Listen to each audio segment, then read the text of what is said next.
नमस्कार बच्चों, गुरुकुल कक्षा में आप सभी का स्वागत है। बच्चों, आज हम जो है हमारा व्याकरण का जो फर्स्ट चैप्टर है भाषा विचार और व्याकरण के बारे में कुछ जानकारी जो है प्राप्त करेंगे। बच्चों देखो, मनुष्य एक सामाजिक प्राणी है। मनुष्य समाज में रहता है। समाज में रहते हुए वह अपने परिवार से, आस पड़ोस से, मित्रों से, वह अन्य रिश्तेदारों से बातचीत करता है। वह बातचीत करते समय अपने भावों को या विचारों को उनके सामने प्रकट करता है और उनको समझाने के लिए हर संभव प्रयास करता है। इसलिए बच्चों, यहां तक कि वह अपनी बात को समझाने के लिए कुछ संकेतों का भी प्रयोग करता है, कुछ इशारों का भी प्रयोग करता है, जिसके कारण जो वो बोल रहा है वह भाषा जो है, यानी जो वो समझाना चाहता है, जो लोग उसको सुन रहे हैं उसको समझ में आए। यदि हम भाषा शब्द की बात करें तो भाषा शब्द जो है हमारे संस्कृत, भाषा शब्द जो है हमारे संस्कृत की भाष धातु से, कौन सी धातु से? संस्कृत की भाष धातु से उत्पन्न हुआ है भाषा शब्द। बच्चों देखिए, पशु पक्षी जो है अपने आवाज के माध्यम से, अपने विचारों को अन्य पशु पक्षियों तक पहुंचाते हैं। जो छोटा बच्चा होता है वो भी अपनी बात को जो है समझाने की कोशिश करता है। छोटा बच्चा कैसे समझाएगा? छोटा बच्चा जो है रो रो कर, चिल्ला चिल्ला कर अपनी बात को जो है समझाने की कोशिश करता है। लेकिन बच्चों, हम इसको भाषा नहीं कहेंगे, हम इसे भाषा नहीं कहेंगे। क्यों? क्योंकि यह भाषा पूर्ण नहीं है। जब छोटा बच्चा अपने माता पिता, अपने परिवार के संपर्क में आते आते छोटे छोटे शब्दों को जोड़कर एक उनको सार्थक रूप में बोलना सीख जाता है तो वो भाषा बन जाती है। बच्चों देखो, यदि हम बात करें भाषा की परिभाषा देखो, भाषा की परिभाषा। बच्चों, भाषा की परिभाषा क्या होती है?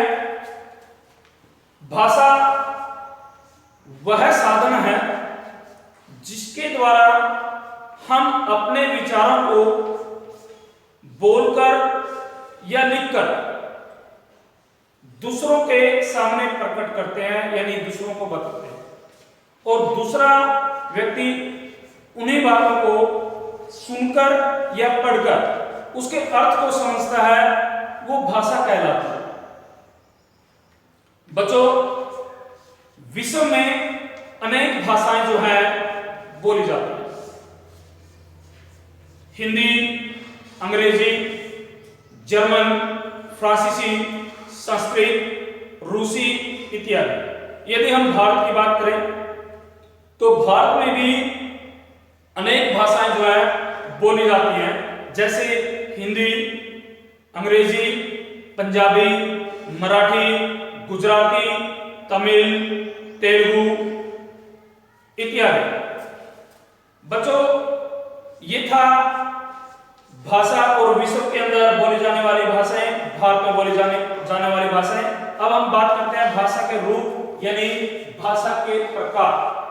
देखो बच्चों, भाषा के यदि हम प्रकारों की बात करें, भाषा के प्रकार यहां पर लिख रहा हूं मैं। भाषा के रूप या प्रकार। देखो बच्चों, भाषा के मुख्यतः दो रूप होते हैं। भाषा के मुख्यतः कितने रूप होते हैं? दो रूप होते हैं। जैसे यहां पर ये हमारी भाषा है, भाषा के दो रूप हैं। फर्स्ट है मौखिक भाषा,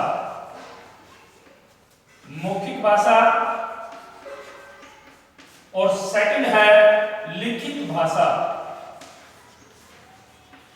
लिखित भाषा। ठीक है बच्चों, मौखिक भाषा और लिखित भाषा। अब आगे देखिए, मौखिक भाषा क्या होती है? जैसे नाम से ही स्पष्ट है, मौखिक, मौखिक मीन्स मुख से उत्पन्न, यानी जो भाषा हमारे मुख से बोली जाती है, जब हम अपने विचारों को बोलकर दूसरों के सामने प्रकट करते हैं और दूसरा उन विचारों को सुनकर समझता है, वह मौखिक भाषा कहलाती है। यदि हम बात करें तो जो मौखिक भाषा होती है वो हमारी क्या होती है? मूल भाषा होती है। मौखिक भाषा हमारी मूल भाषा होती है, क्योंकि मौखिक भाषा के बाद ही उसका जो रूप है वो लिखित रूप जो है आगे प्रकट होता है। यदि हम बात करें तो मौखिक भाषा जो है अस्थायी होती है। अस्थायी क्यों होती है? क्योंकि जो बातें हमने अभी बोली है या आज बोली है, हो सकता है यदि हम कुछ समय बाद या आने वाले कल में उन्हीं बातों को दोहराएं तो शब्दों का हेर फेर जो है हो जाता है। इसलिए शब्दों का जो रूप है वहां पर स्थायी नहीं रह पाता, इसलिए इसको अस्थायी भाषा भी कहा गया। बच्चों, यदि हम इसके यानी एग्जाम्पल की बात करें कि मौखिक भाषा के अंदर कौन कौन से जो हमारे आते हैं, सबसे पहले जैसे टेलीफोन है।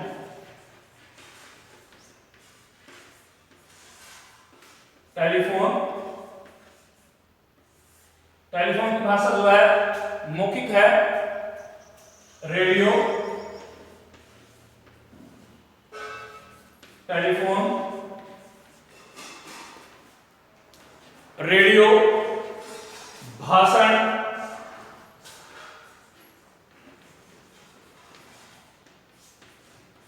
भाषण और आपसी वार्तालाप यानी बातचीत। आपसी वार्तालाप यानी बातचीत, ये हमारी जो है बच्चों मौखिक भाषा है, और ये जो हमारे है वो मौखिक भाषा के एग्जाम्पल हैं। यदि बच्चों हम बात करें हमारी लिखित भाषा, अब इसके अंदर था मुख से उत्पन्न, अब ये लिखित भाषा क्या होती है? लिखकर। जब हम अपने विचारों को दूसरों के सामने लिखकर प्रकट करते हैं, यानी लिखकर भेजते हैं और दूसरा उन्हीं विचारों को पढ़कर समझता है, तो वो लिखित भाषा कहलाती है। लिखित भाषा के भी अनेक उदाहरण हैं। जैसे पत्र है, पत्रों को हम जो है लिखकर भेजते हैं। कोई लेख लिखा जा सकता है, कोई समाचार पत्र हो सकता है,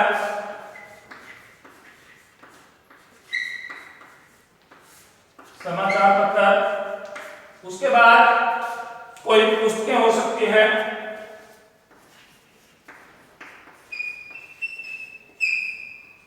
पुस्तकें या ईमेल,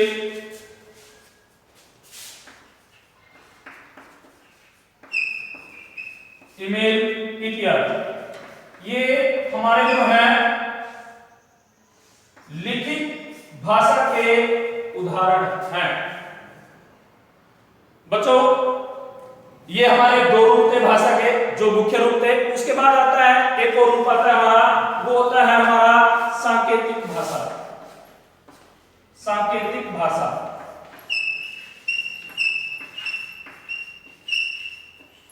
यदि हम बात करें सांकेतिक भाषा की, सांकेतिक भाषा क्या होती है? यानी संकेत, संकेत या इशारों। जब हम किसी बात को संकेत या इशारों के माध्यम से दूसरे को समझाने की कोशिश करते हैं तो वो सांकेतिक भाषा कहलाती है। जैसे चौराहे पर खड़ा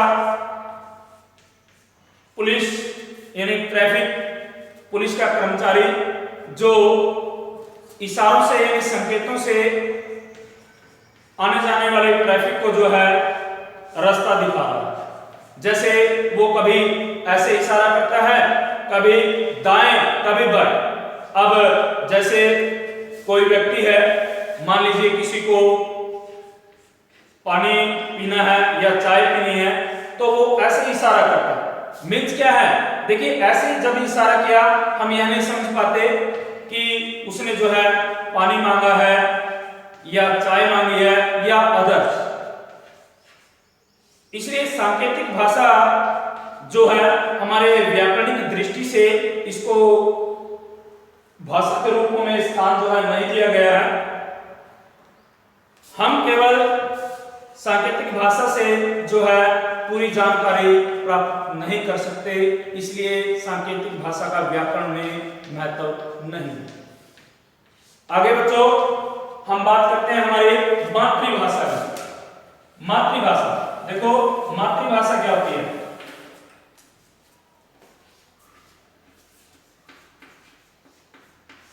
मातृभाषा यानी जो भाषा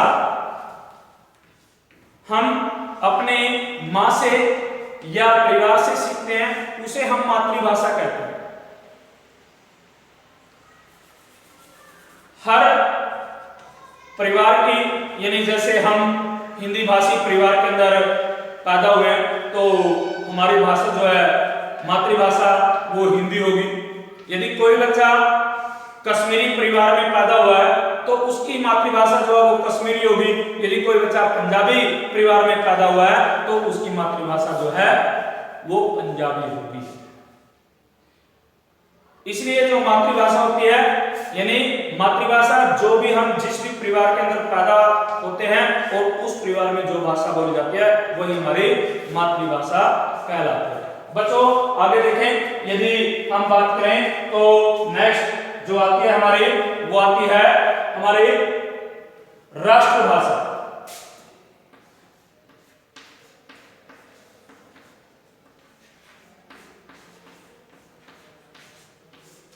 राष्ट्रभाषा देखो बच्चों, राष्ट्रभाषा क्या होती है, जिस भाषा का प्रयोग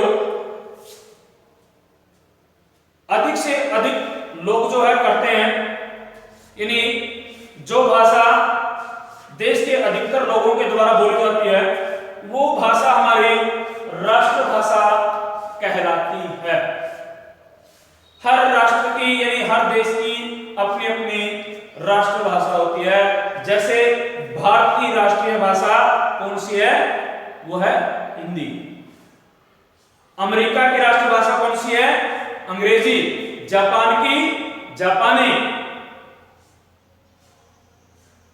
उसके बाद बच्चों हम करते हैं राजभाषा। राजभाषा क्या होती है,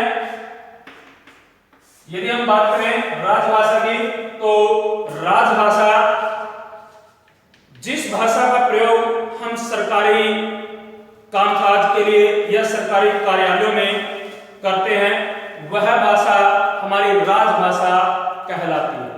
यानी जिस भाषा का प्रयोग सरकारी कामकाज के लिए या सरकारी दफ्तरों में जिसका प्रयोग किया जाता है वह हमारी राजभाषा कहलाती है। और हमारी राजभाषा कौन सी है, वो है हिंदी। हिंदी हमारी राजभाषा है। 14 सितंबर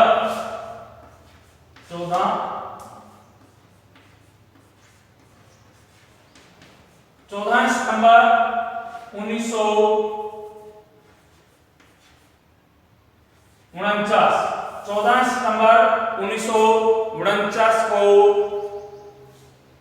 हिंदी को राजभाषा घोषित किया गया अनुच्छेद 343 के अंतर्गत।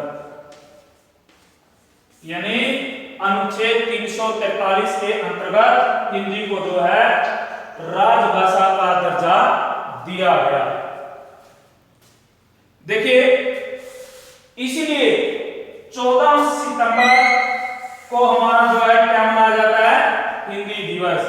मनाया जाता है बच्चों? हिंदी दिवस। 14 सितंबर को हमारा हिंदी दिवस मनाया जाता है। यदि हम विश्व हिंदी दिवस की बात करें तो वो हमारा जो है विश्व हिंदी दिवस हमारा 10 जनवरी बच्चों, विश्व हिंदी दिवस, विश्व हिंदी दिवस मनाया जाता है 10 जनवरी। कब मनाया जाता है? 10 जनवरी को हमारा विश्व हिंदी दिवस जो है मनाया जाता है। बच्चों आगे हम बात करते हैं संपर्क भाषा की। संपर्क भाषा क्या होती है? संपर्क भाषा होती है यानी संपर्क बनाना। मीन्स क्या होता है? जहां पर समाज में अनेक लोग अपनी बात को यानी अपने विचारों को समझाने के लिए या समझने के लिए एक दूसरे के साथ जो है संपर्क स्थापित करते हैं, वहां पर संपर्क भाषा होती है। उसके बाद बच्चों यदि हम बात करें तो हमारा जो नेक्स्ट भाषा आती है वो आती है हमारी मानक भाषा। देखो बच्चों मानक भाषा क्या होती है?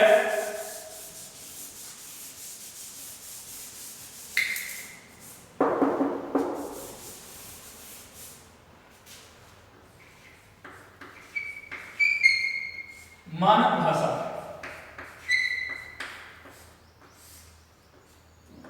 मानक भाषा क्या होती है बच्चों? शिक्षाविदों या विद्वानों के द्वारा जिस भाषा को मान्यता दी गई है उसको हम मानक भाषा कहते हैं। यानी जब भाषा विकास प्रक्रिया से गुजरती है तो उसकी एकरूपता को बनाए रखना बहुत ही कठिन हो जाता है। जब भाषा विकास की प्रक्रिया से गुजरती है तो उसकी एकरूपता को जो है बनाए रखना कठिन हो जाता है। हिंदी भाषा का क्षेत्र बहुत बड़ा है, बहुत ही व्यापक है, इसलिए इस पर बोलियों का और उपभाषाओं का जो है प्रभाव पड़ता रहता है। ऐसी स्थिति में वर्णों व शब्दों के एक से अधिक यानी ऐसी स्थिति में क्या होता है? जो हमारे वर्ण हैं और हमारे जो शब्द हैं, वर्ण व शब्द के एक से अधिक मीन्स क्या होता है? जो वर्ण और शब्द हैं उनके एक से अधिक रूप जो है प्रचलित हो जाते हैं। और कौन सा जो रूप है वो सही है या गलत है, यानी कौन सा रूप शुद्ध है कौन सा रूप अशुद्ध है, इसको जानने में हमें बहुत ही कठिनाई का अनुभव होता है। इसलिए जो विद्वानों व शिक्षाविदों ने जिस भी रूप को माना है वही हमारी मानक भाषा कहलाती है, वही भाषा का शुद्ध रूप कहलाता है। जैसे कुछ एग्जाम्पल हैं, जैसे गई शब्द है, यदि हम मानक रूप की बात करें तो इसका जो मानक रूप होगा वो होगा गई। गई क्या है? इसका मानक रूप है। गई इसका मानक रूप है। यदि इसी प्रकार जैसे हमने खा शब्द लिखा है, खा, यदि ये शब्द है हमारा, इसका ये मानक रूप बनेगा खा। ठीक है। उसके बाद नेक्स्ट है जैसे नए, नए शब्द है, इसका मानक रूप बनेगा नए। और जैसे अंत, अंत मानक रूप जो होगा वो होगा अंत। इस प्रकार से जिन रूपों को यानी शिक्षाविदों के द्वारा महत्व दिया गया है तो वो हमारे ये रूप है। उसके बाद हम बात करते हैं हिंदी भाषा के महत्व। बच्चों देखो, हिंदी भाषा का भी हमारे जीवन में बहुत अधिक महत्व है। जैसे हम जानते हैं कि हमारे देश में 22 भाषाओं को जो है मान्यता दी गई। 22 भाषाएं कौन कौन सी हैं? कुछ भाषाएं जैसे हिंदी है, असमिया है, मैथिली है, मलयालम है, मराठी, कन्नड़, गुजराती, कश्मीरी, हिंदी, संस्कृत, पंजाबी, तमिल, तेलुगु, कन्नड़, संथाली इत्यादि। ये हमारी अनेक यानी 22 भाषाएं हैं। यदि देखिए हिंदी भाषा का अपना और इसलिए भी महत्व है क्योंकि 18 करोड़ व्यक्ति जो है, कितने व्यक्ति? यानी 18 करोड़ व्यक्ति जो इसको मानते हैं वो मातृभाषा के रूप में मानते हैं। हिंदी भाषा को 18 करोड़ व्यक्ति मातृभाषा के रूप में स्वीकार करते हैं। उसके बाद इसमें से 30 करोड़ व्यक्ति जो है वो इसको संपर्क भाषा के रूप में जो है मानते हैं। बच्चों, उत्तर प्रदेश, हिमाचल प्रदेश, हरियाणा, दिल्ली इत्यादि देशों के अंदर हिंदी भाषा बोली जाती है। यहां तक कि विदेशों में भी हिंदी भाषा बोली जाती है। जैसे फिजी है, सूरीनाम है। देखो बच्चों, जैसे मैं इधर लिख रहा हूं, जैसे फिजी है,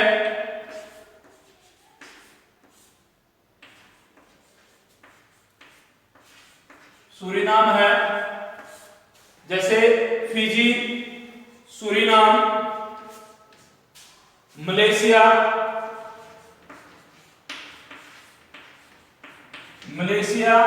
इत्यादि देशों के अंदर भी हिंदी भाषा जो है बोली जाती है।